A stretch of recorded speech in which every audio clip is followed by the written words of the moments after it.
Approfittando dell'iniziativa di Confagricoltura, mi sono fatto recapitare a casa dei prodotti del territorio.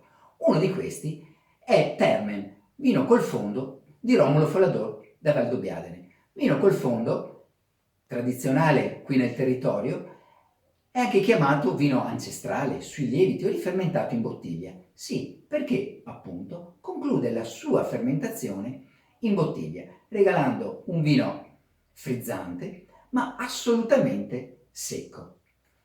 La sua particolarità appunto è quella di tenere in sospensione i prodotti finali della fermentazione, quindi è leggermente velato. Questo fondo però, fondo biologico, è anche un conservante naturale.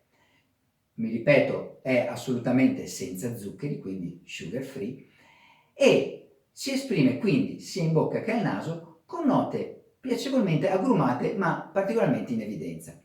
Ce l'abbiamo già nel calice, vedete è leggermente torbido.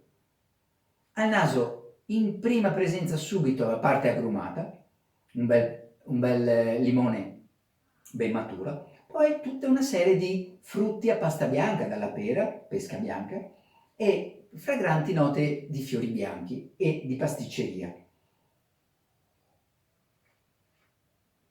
In bocca la bolla piacevole si accompagna a una freschezza, un'acidità ben presente che disseta e si presta a moltissimi abbinamenti. Lascio a voi comunque provarli. Sosteniamo l'agricoltura che è assolutamente strategica per noi in questo periodo. Alla vostra!